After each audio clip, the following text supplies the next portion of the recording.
It's time for another edition of Lewis at Large with Warner Lewis.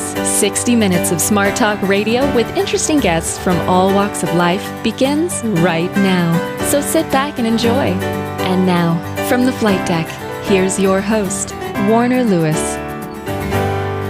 Welcome, everybody, to yet another segment here of Lewis at Large. Yours truly, Warner Lewis from the old flight deck here. And that means, of course, some more Smart Talk radios in your future. And this segment got an interesting one. I'm going to be talking to Evan Katz. He is one of America's leading therapists. He's also the author of a book called Inside the Mind of an Angry Man, which we will explore a little bit later in the interview. But right now, we're going to be talking a little bit about what we all have experienced from time to time, and that is stress. Over the holiday period, we all obviously go through various levels of stress throughout the year, but the holidays many times bring out the best and the worst in us, and Evan can shed some light on that. Evan, how are you, my friend? I'm good. Thank you for having me, Warner. Yeah, we're glad to have you. This time of the year, tell us about that. I guess it's obvious, but from your point of view as a therapist, why is the holiday such one of the premier times, so to speak, for us to have stress? Well, I think the expectation, even of ourselves, is that we're supposed to be happy all the time. And certainly there are times of happiness when we think about it, but usually our expectations are the worst thing we could do is have them because they will cut us short. They don't meet. For example, Cousin Sue will come down. We can't wait to see her. She's going to, we're going to share old news, tell her all the things we're up to, and just love seeing her walk in the door. 2 hours later, you can't wait for Cousin Sue to walk out of the door because all the things you forgot about that would bother you or asking questions or judging you or however you felt, those things weren't in the cards of what we thought about when we walked in. We, over the holidays, have a lot of break in routine. And while we have this picture of what we want, it really isn't reality. The truth is we're busier. We have to change up a lot of things. We spend more money, or we try to have it, and we compare a lot. And that's a big one. Somebody's getting this, so I got to get that. I got to get enough presents for so-and-so. We get involved with family. Well, you need to do this, you need to do that. There's a lot of comparison, and when we compare, we generally come out on the short end. So there are a lot of things that occur during this period of time that are very different than the rest of the year. And while we may look at the whole thing as, kind of a panacea of seeing family and so forth, the reality on the ground is it's not that easy. Do we find that do women necessarily have a higher level of stress than men do, or is it the level's pretty much comparable? Well, it's interesting. Women tend to keep it in, like with anger, for example. I'll kind of put them together because in this situation they work the same. Men and women really have the same degree of anger and stress. Men often look like they have more anger or stress, but women just keep it in. So the myth that men have more anger or more stress than women just isn't true. Now, for men, it's more intense when it comes out.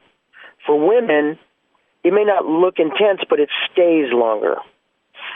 For women are taught when they're little, they play with dolls. They're taught that if they're going to be good women, that they're going to be good at relationships.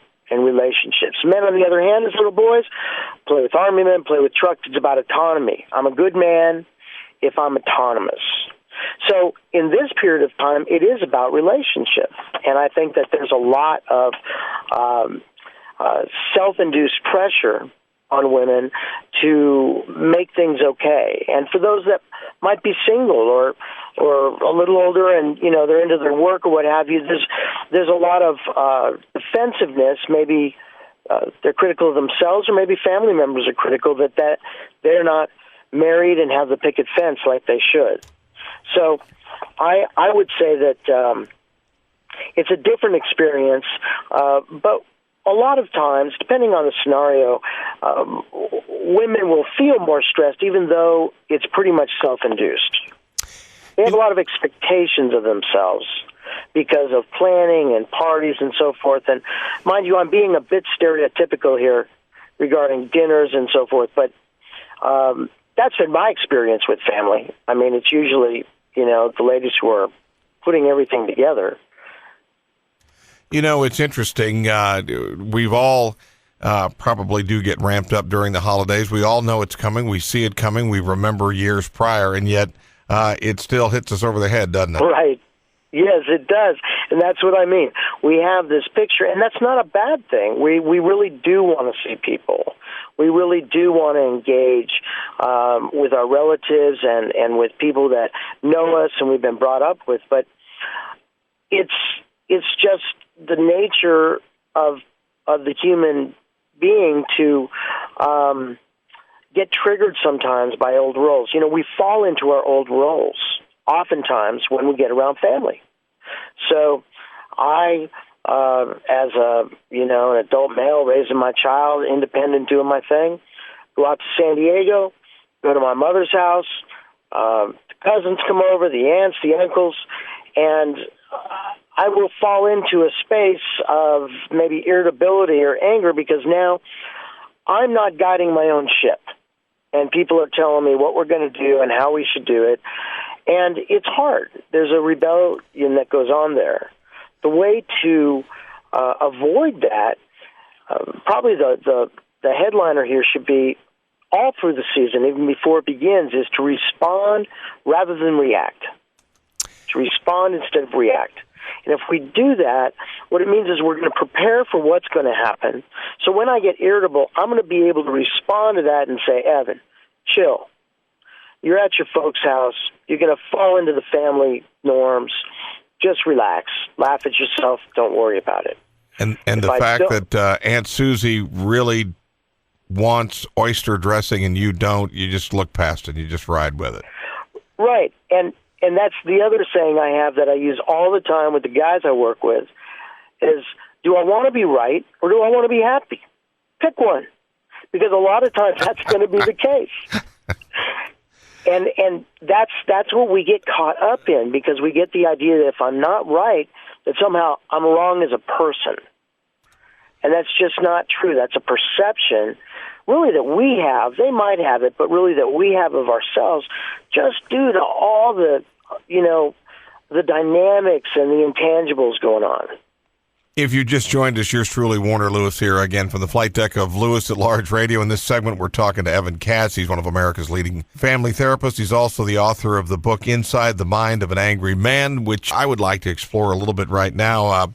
Evan went through a very unique health issue, and which prompted him, which was somewhat of the mother of invention and the seeds for writing the book. Evan, why don't you give our Lewis at Large listeners, if you would, a little bit of background about this story in general? Sure. I grew up with an alcoholic father and a very mean guy. He was emotional and verbal abuse. I never suffered any physical or sexual abuse.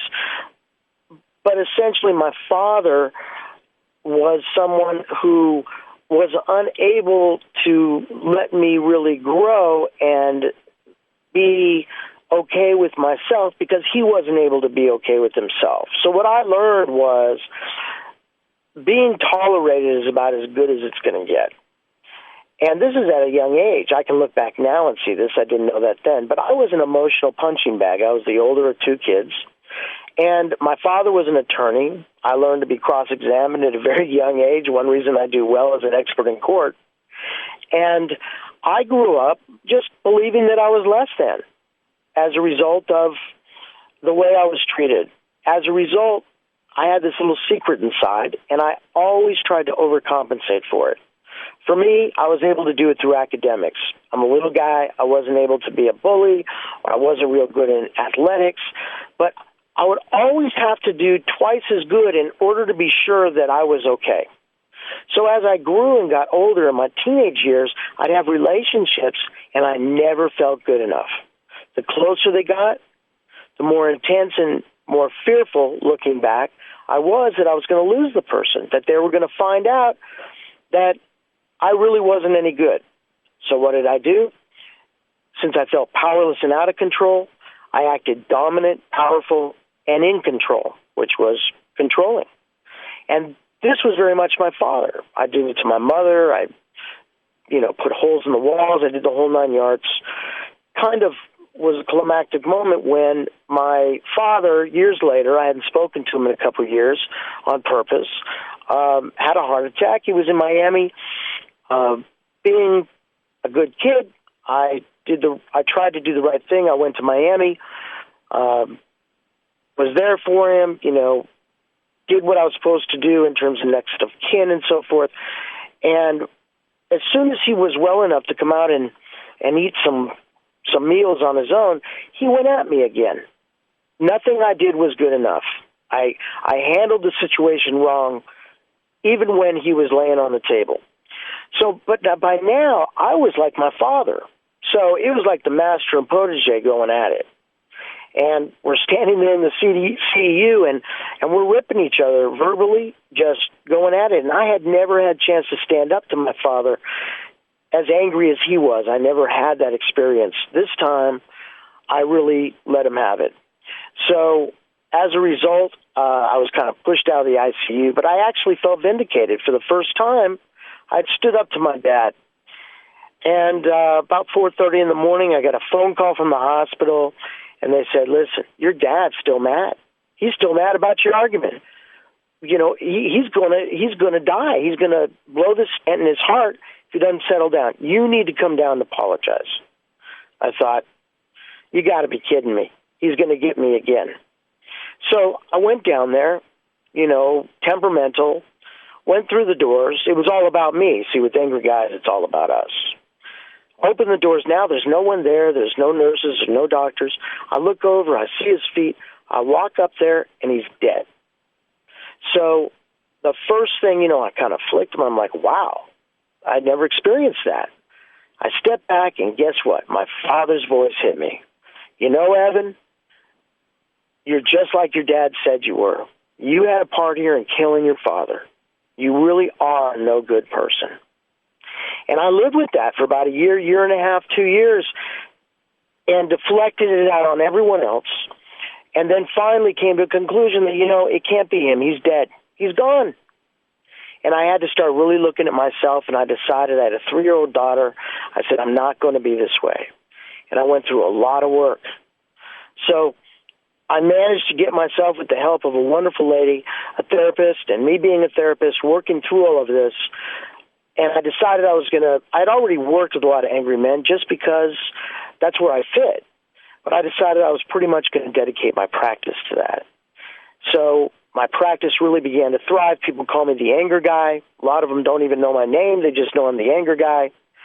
And in July 2010, while everything's rolling, going great, out of the blue, I get whacked with cancer. I'm told I've got late-stage cancer, melanoma, aggressive, and that it's got to come out right away, and the odds of survival are below 20%. So, I went through the chemo, didn't work. They said, look, we don't know what we're going to do. And at this point, though, I was able to use that fight from my father in a positive way. I was able to say, I don't know if I'm going to die. But if I am, I'm going to go down in a way that people see that people should go down dying. I'm going to give to people. I'm going to do everything I can. And that comes from the same energy. It's just from a different place. Well, lo and behold, I lived. And I wrote the book, Inside the Mind of an Angry Man, and it was published in January 2012. I wrote it while I was in a very bad place for really 3 reasons. 1, to give back to my profession. Because I'm a therapist, I'm very specialized in this area, and I'm pretty good at what I do. 2, to leave something for my daughter so that she could say, my dad wrote that. My dad did this.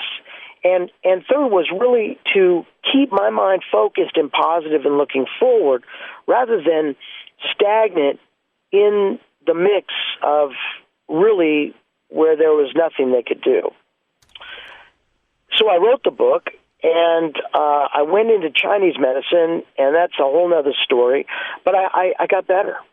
I got better. I did what I was supposed to do.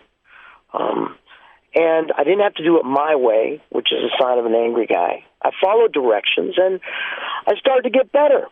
And here we are now, in the end of 2013. I've got clean scans. I'm almost, I'm past 3 years now. Gives me a 50-50 shot. And I'm doing fantastic. And life is good.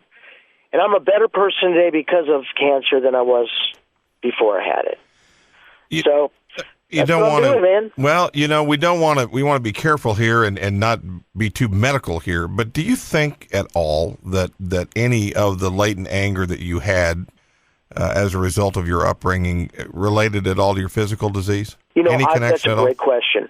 I've thought about that before, and I really have no doubt that it has.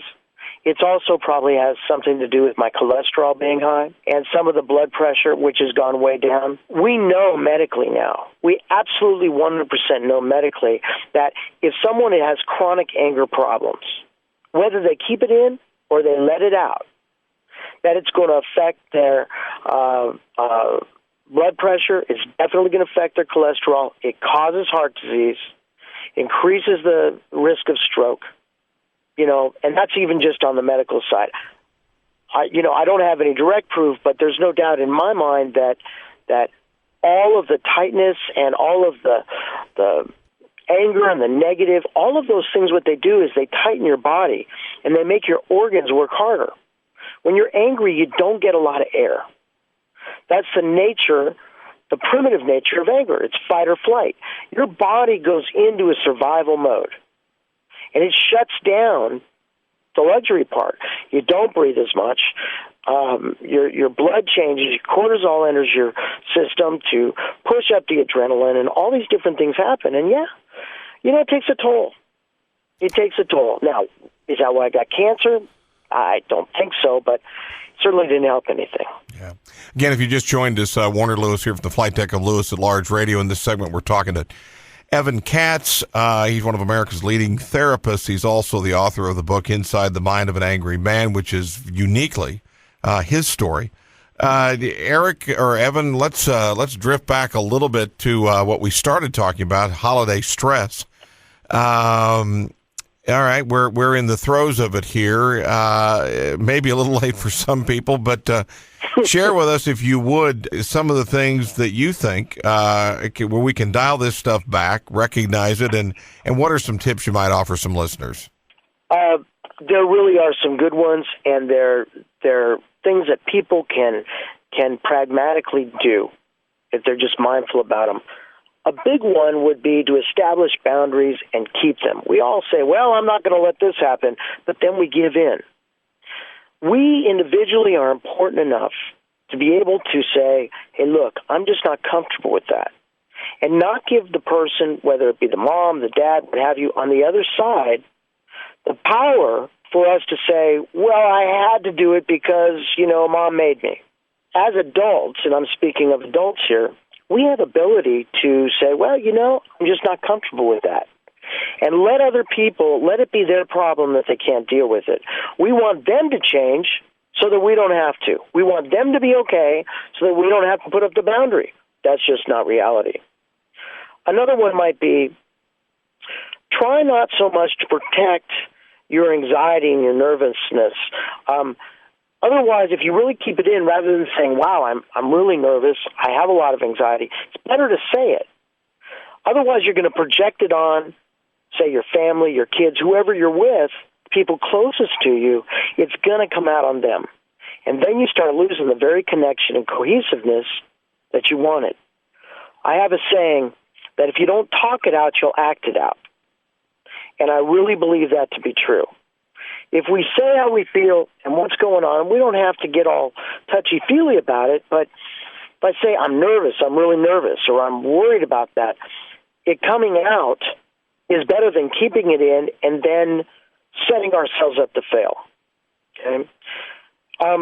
Another one would be to take care of yourself physically. I cannot tell you how many people I've worked with that I've learned over time, and now I give the advice, get some good cardiovascular exercise before you go to grandma's house. It'll do you so much good. It is so helpful to chemically and in your mind, you just feel more empowered. The reason we get angry and anxious and upset and feel dominated is because we perceive ourselves as powerless, because we fall into old behavior around family. But we're not. We're not powerless. Things like exercise are good. Breathe. When you go in when you're anxious, you have anxiety, part of that is not breathing. We don't breathe a lot. Well, your organs have to work harder, which takes away from air and oxygen might go to your brain. It's like going into an interview. We tell people, write the questions down. So when you walk in there, you're going to get tight and you're going to forget. And that's exactly what happens if we don't prepare. Finally, particularly for people who might be single, I recommend that they establish a support hotline. And what I mean by that is they have friends, married, single, whatever the case. If you prepare ahead of time and say, listen, I got to go see my mom. I've got to go to this party where everybody's married but me. I've got to do this and that. It gives them an out to be able, in this day and age, to text, to email, to call, and just let it loose. Not for the other person to fix it, but a place for them to dump all of this stuff that's going on inside of them. Because when they talk it out, they don't have to act it out. They get it out, and they go back and they feel calm and they feel better. You've experienced that, right? Everybody's had that.